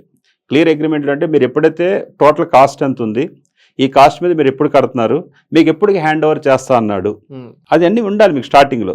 అవన్నీ ఉన్నాయంటే అవన్నీ తీసుకొని నేను ఫలానా ఈ బిల్డర్ దగ్గర తీసుకున్నాను, నాకు ఈ టైంకి హ్యాండ్ ఓవర్ చేయాలి, ఇది చేయట్లేదు కాబట్టి ఇది వస్తుందంటే మీకు దాని తర్వాత దాని మీద కాంపన్సేషను లేదా మీకు తిరిగి ఇచ్చామంటే అమౌంట్ తిరిగి ఇచ్చేలాగా కన్జ్యూమర్ కోర్టులో మీకు జడ్జిమెంట్ జరుగుద్దండి. ఇప్పుడు యాక్చువల్ రియల్ ఎస్టేట్ కంపెనీస్ అన్నిట్లు కూడా మీద అంటే ఇప్పుడు రెరా యాక్ట్ ఒకటి ఉంది. రెరాలో కొన్ని ఏంటి, ఇప్పుడు ఫర్ ఎగ్జాంపుల్ ఏంటంటే ఇప్పుడు ఈ మధ్యలో ఎక్కువ వస్తున్న కేసులన్నీ కూడా ఏంటంటే అండి ఇంటీరియర్ డెకరేషన్స్ మీద ఎక్కువ వస్తున్నాయి. ఇంటీరియర్ డెకరేషన్స్ ఏం చేస్తున్నారంటే హౌసెస్ కొనుక్కుంటున్నారు, కొనుక్కున్న లోపల ఇంటీరియర్ డెకరేట్ చేయడానికి 20 లక్షలు 25 లక్షలు 30 లక్షలు అంటున్నారు. వాళ్ళు మామూలుగా మాట్లాడుకోండి. చాలా కస్టమర్ తెలుసుకోవాల్సిన ఇంపార్టెంట్ ఏంటంటే ఇంటీరియర్ డిజైనర్తో కూడా ఇంటీరియర్ డెకరేషన్ ఎవరైతే వాళ్ళు చేస్తున్నారో వాళ్ళతో కూడా మీరు ఒక అగ్రిమెంట్ రాసుకోవాలండి. స్పెసిఫిక్గా టైల్స్ ఏం వాడుతా అన్నారు, లేకపోతే లైటింగ్స్ ఏం వాడుతా అన్నారు, దేనికి ఎంత అవుతుంది, దేనికి ఎలా జరుగుతుంది, అలాగే మీకు ఎన్ని రోజుల్లో వర్క్ ఇస్తారని మీరు అగ్రిమెంట్ రాసుకోవాలి. గాలి మాటకి వెళ్తే మీరు కన్జ్యూమర్ కోర్టు రావడం కాదు. అలాంటి చాలా కేసులు చేసామండి. ఇప్పుడు ఉదాహరణకి ఏంటి 30 లక్షలు అంటారు, వాడు 10 లక్షలే పని చేసిన తర్వాత ఇంకో 10 లక్షలు ఇవ్వమంటారు, సరిగ్గా చేయకుండా వచ్చి అక్కడికి ఆఫీస్ వీళ్ళిద్దరు గొడవ స్టార్ట్ అవుద్ది, ఆఫీస్ వెళ్ళిపోతుంది, నీ ఇష్టం వచ్చి చెప్పుకో అంటారు. అలాంటివన్నీ కూడా మీరు కన్జ్యూమర్ కోర్టులో రావచ్చు. ఇలాంటి నెంబర్ ఆఫ్ కేసెస్ జరుగుతున్నాయి. ఒకటి ఏదైనా మీ యొక్క అనుభవంలో మీకు కొత్తగా అనిపించినటువంటి ఏదైనా సంఘటన ఏదైనా ఉందా ఇలాంటిది? కొత్తగా నెంబర్ ఆఫ్ కేసెస్ దీంట్లో పడ్డాయి, నెంబర్ ఆఫ్ కేసెస్ పడ్డాయండి. తెలిసిన ఒక వ్యక్తి మా కరీంనగర్లో, ఆయన ఒక వ్యక్తి దగ్గర ప్లాట్ కొనుక్కుందామని చెప్పేసి అతనితో ఒప్పందం చేసుకున్నాడు. దాదాపు కొంత అడ్వాన్స్ ఇచ్చిండు. అడ్వాన్స్ ఇచ్చి మిగతా ఒక రెండు నెలలకు ఏదో ఎప్పుడో మిగతా అమౌంట్ ఇచ్చి రిజిస్ట్రేషన్ చేసుకుంటా అనుకున్నాడు. కానీ ఆ సకాలంలో అతను మిగతా డబ్బు చెల్లించలేకపోయాడు. సో అలాంటప్పుడు ఆయన ఇంకొకరికి అమ్ముకున్నాడు. ఈయన తిరిగి డబ్బులు అడిగితే ఆయన ఇవ్వలేదు. సో దీనిపైన కూడా కోర్టును ఆశ్రయించాలి. ఇక్కడ ఒకటే అండి, ఇక్కడ డిఫాల్ట్ ఎవరయ్యారు? సకాలంలో డబ్బులు ఇవ్వలేదంటే డిఫాల్ట్ కొనుక్కున్నాడు అయ్యాడు. కొనుక్కున్నాడు ఎప్పుడైతే డిఫాల్ట్ అయ్యాడు, you are losing your rights. So మీరు ఒకవేళ మీరు డబ్బులుండి అతను రిజిస్ట్రేషన్ చేయడానికి రాకపోతే then comes under consumer protection act. Okay. So మీరు లేదా సివిల్ షూట్ అని వేసుకోవచ్చు. మీరు I'm ready with the consideration of paying the balance amount, you are not coming forward to the registration అని చెప్పేసి మీరు ఇతని మీద కేసెస్ కూడా చేయొచ్చు. అంటే ఇక డిఫాల్ట్ మనం ఉన్నప్పుడు మాత్రం మనం అడగండి. ఇప్పుడు బజాజ్ ఫైనాన్స్ వాళ్ళ మీద నాకు చాలా కేసులు వస్తుంటాయండి. బజాజ్ ఫైనాన్స్ మీద కూడా ఏం చేస్తారంటే డబ్బులు కట్టేసిన తర్వాత కూడా ఇంట్రెస్ట్లకు ఇబ్బంది పెడుతుంటారు. మీ దగ్గర కట్టేసినట్టే క్లియర్. బజాజ్ ఫైనాన్స్ మీద మేము చాలా కేసులు చేసాం. సో మీ దగ్గర ఉదాహరణకి మీరు EMI ఏదైతే 100% కట్టేసినట్టు మీ దగ్గర రికార్డు ఉంది, ఇంట్రెస్ట్ డబ్బులకి డ్యూ పేమెంట్స్కి ఇబ్బంది పెడితే then you can file the case in the consumer court. దానికి ఒక సిస్టమ్ ఉంది. చాలా కేసులు ఎలా ఉంటాయంటే, సార్ నేను బజాజ్లో లోన్ తీసుకున్నానండి, నేను కట్టవలసిన సంవత్సరం 6 నెలలే కట్టాను, మిగతా 6 నెలలకు ఇబ్బంది పెడుతున్నారు. అలాంటి విషయాలు చేయదండి. ఫస్ట్ మీ రెస్పాన్సిబిలిటీ మీరు ఫుల్ఫిల్ చేసుకోవాలి, అప్పుడే మీ రైట్స్ వస్తాయి. బాకీ బాకీ కోసం ఇబ్బంది పెడుతున్నా అంటే ఇది జరిగే పని కాదు. బాకీ కట్టేసాక ఆర్జు యూజు అంటే then you can file the case as a defection service. కేసులు చేసామంటే బజాజ్ మీద కూడా చాలా కేసులు చేసాం. అలాగే ఫైనాన్షియల్ ఏంటంటే మీరు 0% ఇంట్రెస్ట్ లోన్లు ఇచ్చేస్తారు, ఇచ్చేసిన మనం తీసుకుంటాం. ఈ సంవత్సర కాలంలో మీరు ఒక్కోసారి మీకు EMI సిస్టంలో ఆన్లైన్ ట్రాన్సాక్షన్ పనికిరాదు, అది మీ తప్పు కాదు. వాడు ఏజెంట్ వచ్చేసి మీకు క్యాష్ తీసుకెళ్ళిపోతాడు, మీరు క్యాష్ ఇచ్చేస్తారు, అంత టైంకే జరుగుద్ది. ఈ సంవత్సర కాలంలో ఏదైతే 2-3 సార్లు ఇలా జరిగిందో వీడు చెప్పడు. వాడేం చేస్తాడు, క్యాష్ టైంకి తీసుకుంటాడు, ఈ ట్రాన్సాక్షన్ జరిగింది చూపెట్టకుండా మీకు 400, 1200 లేట్ ఫీజు ఇవన్నీ కలిపి మీకు దాన్ని 3000 చేసేస్తాడు. మీరు తీసుకున్న అప్పు 15,000 ఉంటుంది, మీరు ఇది కట్టేస్తారు, మళ్ళీ ఇది 4,000 చేస్తాడు. 4,000 లేట్ పేమెంట్ ఇంట్రెస్ట్ అనేసి మళ్ళీ మీ 10,000 మీ ఇంటికి వస్తుంటాడు. ఇలాంటి ఏమంటే కేసులు చేయొచ్చు. ఎందుకంటే మీ తప్పు కాదు, అక్కడ ఎవరి తప్పు, అక్కడ EMI సిస్టమ్ క్లియర్ అవ్వలేదు, మీరు టైంకి కట్టారు. ఇలాంటి చాలా కేసులు చేసామంటే చాలా మంది న్యాయం ఇప్పించాం. సరే, మనం చూస్తున్నాం చాలా మంది ఈ మధ్య కాలంలో బ్యాంకుల దగ్గర నుంచి కానీ NBFCల నుంచి కానీ చాలా మంది లోన్స్, క్రెడిట్ కార్డ్స్ అని చెప్పేసి తీసుకుంటున్నారు. అలాంటి వాళ్ళు సరైన సమయంలో కట్టకపోగా వాళ్ళ దగ్గర ఓవర్ డ్యూలని, పెనాల్టీ ఛార్జెస్ అని వసూలు చేస్తూనే కొంతమంది కలెక్షన్ ఏజెంట్లు కూడా వాళ్ళని వేధిస్తున్నారు. కొంతమంది వాళ్ళ వేధింపులు తట్టుకోలేక ఆత్మహత్యలు కూడా చేసుకుంటున్నారు. సో ఇట్లాంటి దాన్ని ఎట్లా చూడాలి? ఇది సివిల్ కేసుల పరిధిలోకి వస్తుందా, కన్జ్యూమర్ కేసుల పరిధిలోకి వస్తుందా, ఎట్లా చూడాలి దీన్ని అసలు? ఫస్ట్ ఆఫ్ ఆల్ ఇది కన్జ్యూమర్ కోర్ట్ పరిధిలో రాదండి, ఇది ఫస్ట్ పాయింట్. అంటే ఎందుకంటే మనం డిఫాల్ట్ ఎప్పుడైతే అయ్యామో you are not a consumer, అక్కడ మీ రైట్స్ లేవు. ఓకే. కానీ ఇక్కడ మీరు అడిగిన ప్రశ్నకి డిఫాల్ట్ అవ్వడం అనేది అంటే ఈ ఆర్థికంగా ఏదైతే ఉందో మనిషి యొక్క జీవన ప్రమాణంలో, ఉదాహరణకి ఈ నెల ఆదాయం 5 లక్షలు ఉందనుకోండి, వచ్చే నెల 1,00,000 రూపాయలు కూడా ఉండకపోవచ్చు, ఆ పైన 50,000 కూడా ఉండొచ్చు. అంటే శాలరీస్ కూడా కొన్ని సందర్భాల్లో జాబులు అని జరిగి ఈ యొక్క సైకిలింగ్ సిస్టంలో కొంచెం అస్తవ్యస్తం అవుతుండొచ్చు. అంత పర్ఫెక్ట్గా జరిగిపోతే ఎక్కడ జరిగేది. ఇలాంటి టైంలో డిఫాల్ట్ అయినప్పుడు ప్రొసీజర్ ఉందండి. ప్రొసీజర్ ప్రకారం ఏంటంటే, ఒకవేళ మీరు డిఫాల్ట్ అయ్యారు, మీరు అప్పు తీసుకున్నప్పుడు అన్ని సిస్టమ్స్ డాక్యుమెంట్స్ ఇచ్చారు కాబట్టి వాడు త్రూ కోర్ట్ లీగల్ రావాలి. అంటే మీ మీద కేసు వేసి వీళ్ళు ఏం చేస్తారు, చాలామంది కొంతమంది కలెక్షన్ ఏజెంట్లు పంపించి ఇబ్బంది పెడుతున్నారు మీరు చెప్పినట్టుగా. అలాంటిది ఏమైనా వస్తే వీళ్ళు వాళ్ళతో గొడవ, వాళ్ళు వీళ్ళతో గొడవ పడకుండా మరీ ఇబ్బంది పెట్టి చాలామంది మాకు వచ్చే కేసులు కూడా వస్తుంటాయంటే మమ్మల్ని రోడ్డు మీద నిలబెట్టి లాగేస్తూ ఉంటున్నారండి. ఇలాంటివి ఏమైనా జరిగితే మాత్రం 100కి డయల్ చేసి పోలీసు వాళ్ళని తీసుకొచ్చి పోలీసు వాళ్ళు కంప్లైంట్ పెట్టొచ్చండి. అంటే మీ ఆర్ రెడీ. అంటే డిఫాల్ట్ అయినంతలో మీరు ఏదో ఎగ్గొట్టేసి వెళ్ళిపోతున్నట్టు కాదు. ఆ టైంలో జరగలేదు, ఈ నెల జరిగింది, వచ్చే నెల జరుగుద్ది, అన్ని 100% ఎక్కడ. అప్పుడు మీరు వాళ్ళు బాగా ఇబ్బంది పెట్టారు, మీరు పోలీసుకి కంప్లైంట్ ఇచ్చారనుకోండి, ఆ డ్యూ కోర్స్ ఆఫ్ లా, అంటే మీకు ఒక విధానం ప్రకారం రాకుండా గుండాగిరి ఇచ్చేయడానికి కుదరదు.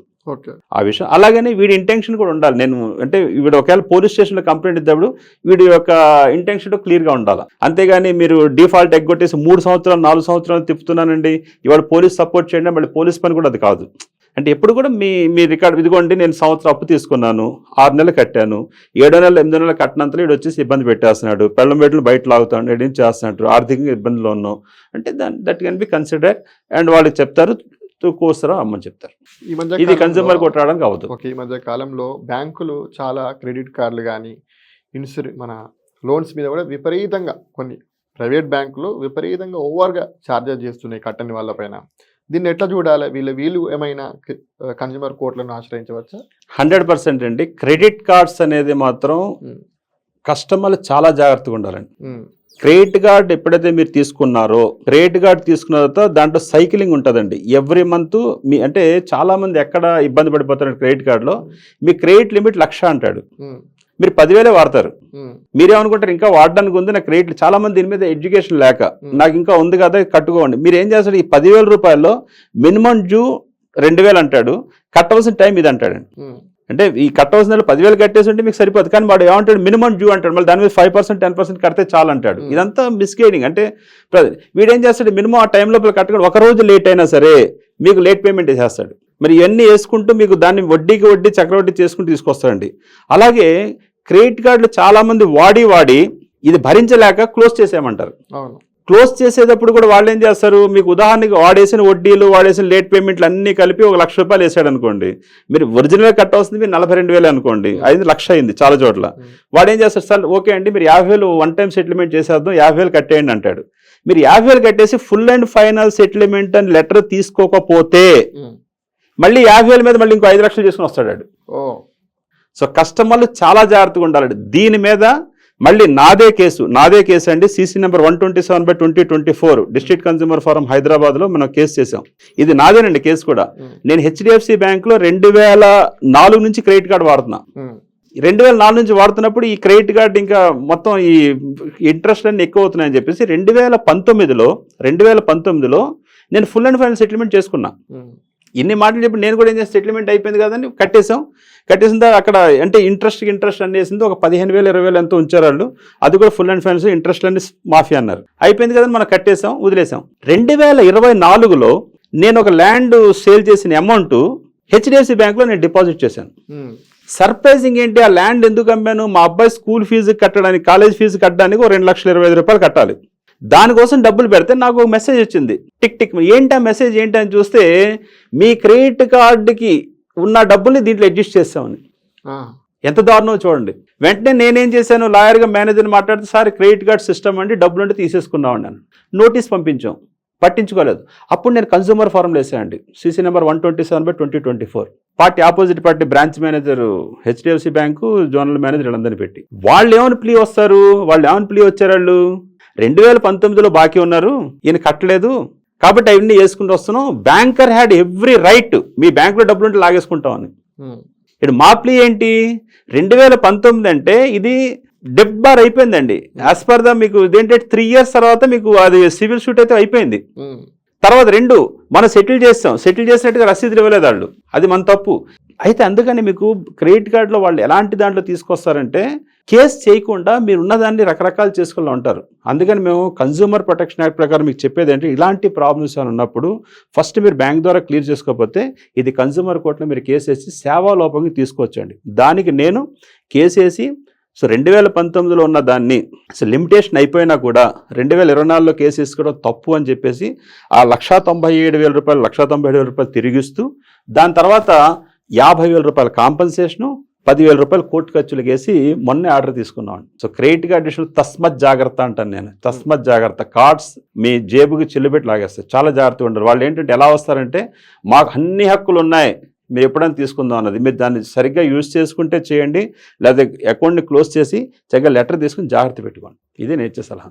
సరే, ఇప్పుడు ఇటీవల కాలంలో లోన్ యాప్స్ అనేటువంటివి కామన్గా జరుగుతున్నాయి. నాన్ బ్యాంక్ ఫైనాన్స్ కార్పొరేషన్కి సంబంధించినటువంటి బ్యాంక్స్ చాలా వరకు పుట్టుకొస్తున్నాయి. ఇందులో చాలా మంది యువత అప్పుడున్నటువంటి తక్షణ అవసరాల కోసం ఈ యొక్క లోన్ యాప్స్ నుంచి లోన్స్ తీసుకుంటున్నారు. సో ఇట్లాంటి వాళ్ళు లోన్లు కట్టకపోతే చాలా వడ్డీల మీద వడ్డీ, చక్రవడ్డీ అని చెప్పేసి విపరీతంగా వాళ్ళు తీసుకునేది 10,000 అయితే ₹1,00,000 2 లక్షలు అయినటువంటి సందర్భాలు కూడా చాలా ఉన్నాయి. అవి కట్టలేక ఎంతో మంది యువత ఆత్మహత్యలు కూడా చేసుకుంటున్నారు.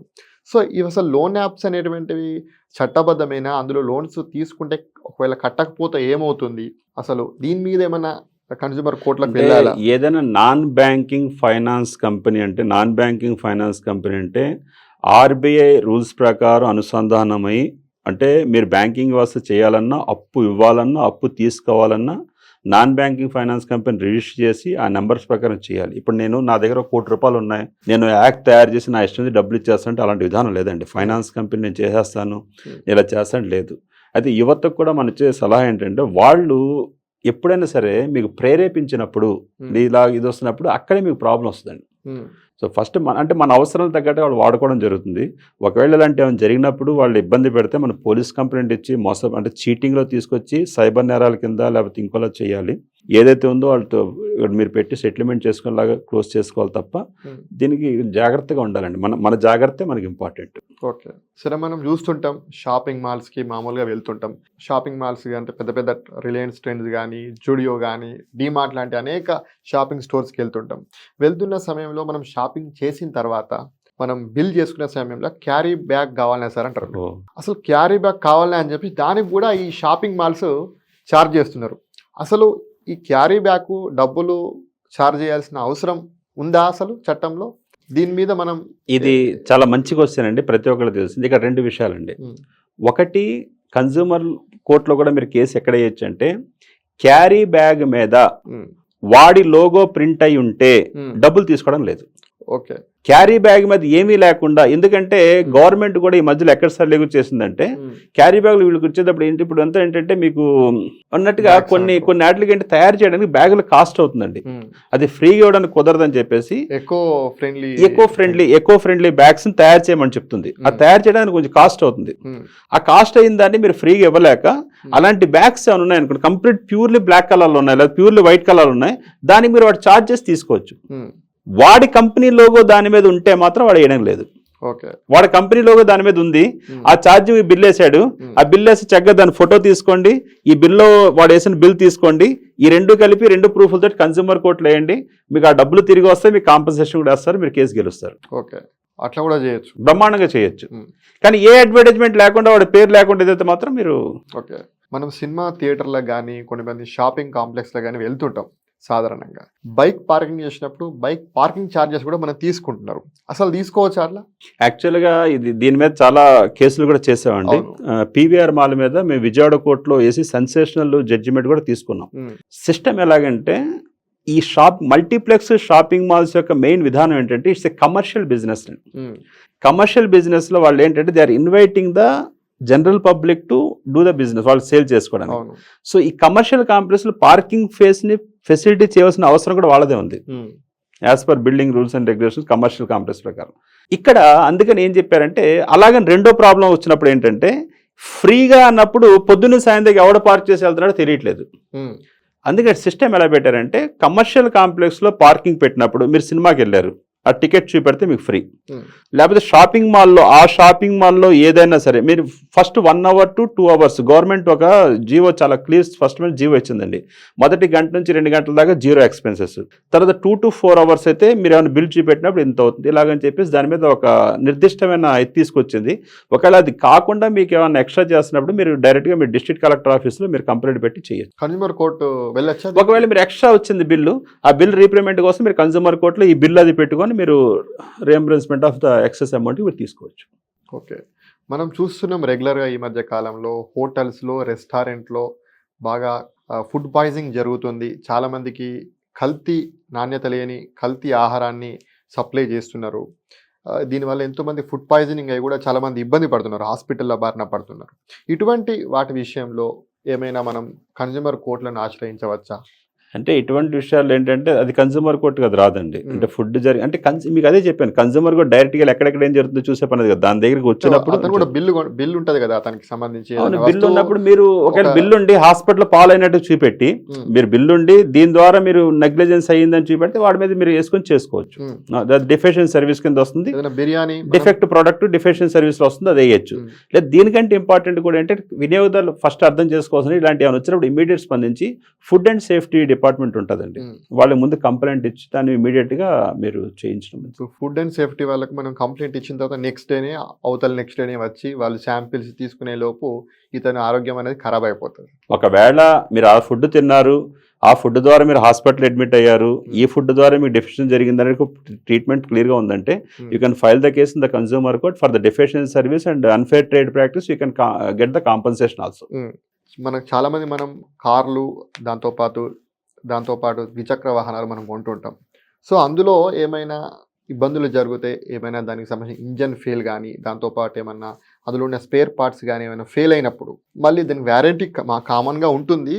అయినప్పటికి కూడా దానికి సంబంధించిన సంస్థలు నిర్లక్ష్యం వహిస్తే కనుక అటువంటి వాళ్ళు కన్జ్యూమర్ కోర్టును ఆశ్రయించవచ్చు. 100% నెంబర్ ఆఫ్ కేసెస్ వేసామండి. స్కోడా మీద వేసాం, చాలా కంపెనీస్. ఇప్పుడు MG హెక్టర్స్ మీద మీరు ఏంటంటే బండి కొన్న తర్వాత 1 year లో మీకు వారంటీ అంటాడు. అది కొన్ని పని చేయవు, కొన్ని ఏసీస్ పోతుంటాయి. ఇవన్నీ వేసినప్పుడు మీరు ఫస్ట్ ఏంటంటే మీరు ఏదైతే సర్వీస్ తీసుకుందో ప్రతిదీ ఇక్కడ బిల్ కావాలి. మీరు కొన్న డేట్ బిల్లు, సర్వీస్ తిరిగింది, దాని మీద డిఫాల్ట్, రెక్టిఫై ఉంది అన్నీ ఉంటే కన్జ్యూమర్ కోర్టులో మీరు వేసి దాని మీద కాంపన్సేషను, దాని మీద రీపేమెంట్ ఆఫ్ ఇది. కొన్ని సందర్భాల్లో మేము వెహికల్ అడిగింది కూడా ఉందండి. వెహికల్ అయితే ఇక్కడ ఒక విషయం చాలా ఇంపార్టెంట్ గుర్తుపెట్టుకోవాల్సింది ఏంటంటే ఇది కమర్షియల్ వెహికల్స్ యూజ్ చేసేవాడు కన్జ్యూమర్ కోర్టులో రావడానికి వెళ్ళలేదు. ఉదాహరణకి ఆటో ఉంది, ట్రాన్స్పోర్ట్ చేస్తున్నాడు, దాని మీద బిజినెస్ చేసేవాడు కన్జ్యూమర్ కోర్టు రాడు.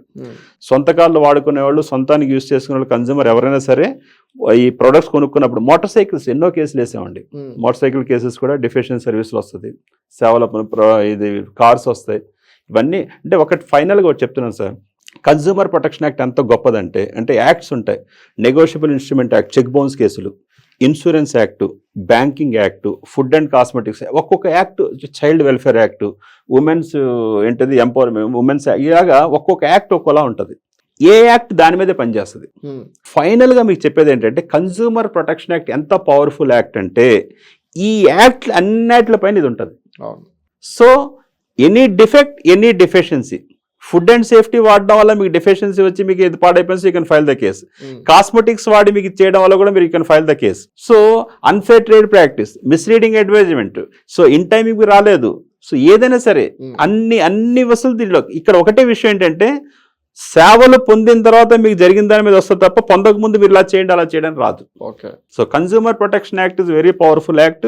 ఎవ్రీ కన్జ్యూమర్ కూడా దాని యొక్క పవర్ తెలుసుకొని సో తన కేసు దాని మీద. ఇంకొకటి కూడా చెప్తానండి, కన్జ్యూమర్ ప్రొటెక్షన్ యాక్ట్ 2019 మన గూగుల్లో రకరకాలు చూస్తుంటాం. చక్కగా ఈ రోజున ఏంటంటే అంతా ఆన్లైన్లో దొరుకుతుంది. దాంట్లో కన్జ్యూమర్ అంటే ఎవరు కేసు ఎలా ఫైల్ చేయొచ్చు, ఎవరెవరు కేసుని ఏ రకంగా ప్రతిదీ మీకు ఆన్లైన్ దాంట్లో ఇచ్చారండి. దాని ప్రకారం ప్రతి ఒక్క వినియోగదారుడు మా యొక్క అల్టిమేట్ కాన్సెప్ట్ ఏంటంటే ఫస్ట్ జాగో గ్రాహక్ జాగో అనే నినాదంతో be aware about your rights.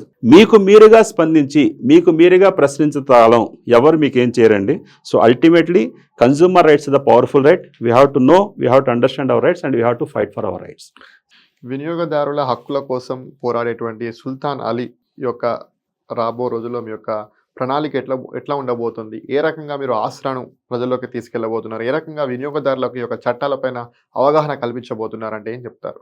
Final. So మా ఉద్దేశం ఒకటే అండి, నేను నమ్మింది consumer protection act is very powerful act. దీన్ని ప్రజల్లో తీసుకెళ్ళడమే ప్రధాన ఉద్దేశంగా మేము పనిచేస్తున్నాం. దానికోసం ఏం చేస్తున్నాం, 2K runs 5K runs marathons పెడుతున్నాం. ప్రజల్లో అలాగే సెలబ్రిటీస్ తీసుకొచ్చి వాళ్ళ ద్వారా అవేర్నెస్ క్యాంప్స్ చేస్తున్నాం. అలాగే చాలా మంది నాన్ అడ్వకేట్స్ని వాలంటరీగా దీంట్లో తీసుకున్న ట్రైనింగ్ ప్రోగ్రామ్స్ ఇచ్చి వాళ్ళ మీద కేసులు ఎలా ఫైల్ చేయాలి, నెంబర్ ఆఫ్ కేసెస్. అంటే మా ఉద్దేశం ఫైనల్గా ఒకటేనండి, మీరు మారమంటే ఎవరు మారరు, ఏం జరిగేది కాదు. అంటే ఎంఆర్పి కంటే ఎక్కువ అమ్మద్దంటే వాడు అమ్మేది. 10 మంది కేసులు పడ్డాయి. సో ప్రతి ఒక్కరు వాడి హక్కుల గురించి తెలుసుకుంటున్నాడు అన్న అంటే ఈ భయం ఎప్పుడైతే మీకు సెల్లర్స్లో వచ్చిందో, మోసం చేసే వాళ్ళకి వచ్చిందో, వాళ్ళు తప్పులు చేయరనేది మా ఉద్దేశం. అందుకని మా మెయిన్ ఉద్దేశం ఏంటంటే అవేర్నెస్ అవేర్నెస్ అవేర్నెస్. ప్రతి ఒక్క కన్జ్యూమర్ని అవేర్నెస్ చేయించి మా ఈ యొక్క ఆసరా ఆర్గనైజేషన్ ద్వారా కనీసం ఒక 10,000 మంది వాలంటీర్స్ తయారు చేసి 1000 మంది ఉన్నారండి. సో మేము ప్రతి సంవత్సరం నేషనల్ సమ్మిట్ పెట్టి అన్ని రాష్ట్రాలు 9 రాష్ట్రాలు ఉన్న వాళ్ళందరినీ ఇన్వైట్ చేసి స్టెప్ బై స్టెప్ దీంట్లో భాగస్వాములు పొలిటికల్గా, అలాగే సెలబ్రిటీస్ని, దాని తర్వాత స్పోర్ట్స్ పర్సన్ని అందరినీ దీంట్లో భాగం చేసి, అలాగే మీడియా వాళ్ళు మేము మీడియాలో కూడా రెగ్యులర్ మీటింగ్స్ పెట్టేది కూడా ఏంటంటే, ఇప్పుడు మీలాగా చాలా స్వచ్ఛంగా, చాలా నిజంగా ఒక రకంగా అభినందించాల్సింది ఏంటంటే, వినియోగదారుల హక్కులపై అవగాహన కల్పించడానికి కూడా మీడియా కూడా పాత్ర తీసుకొని దీని మీద చేసుకుంటూ వెళ్తేనే ప్రతి అవగాహన వెళ్తుందండి. ఎంతసేపు అదేదో సినిమాల్లో జరిగే స్టోరీల మీద దాని మీద కాకుండా ఇక్కడ మన కోసమే, this is for our self. So అల్టిమేట్గా నేను ఇచ్చేది, మీడియా ద్వారా ఇచ్చేది ఏంటంటే, first take responsibility about our self. మన తప్పుకి మన బాధ్యత తీసుకొని మనం ప్రశ్నించినప్పుడే తప్పు చేసేవాడు తప్పు చేయకుండా ఉంటాడండి. ఇది నేను మీకు ఇచ్చే మెసేజ్. Thank you sir. అనేక మంది వినియోగదారుల యొక్క సందేహాలను నివృత్తి చేసినందుకు, వారికి అవగాహన కల్పించేందుకు, ఇంతసేపు చాలా విషయాలు మీరు చర్చించినందుకు మీకు ప్రత్యేకించి మా విక్రమ్ టీవీ తరపున మీకు ప్రత్యేకించి ధన్యవాదాలు తెలియజేస్తున్నాను sir. Thank you very much. Thank you very much sir. నమస్తే అండి.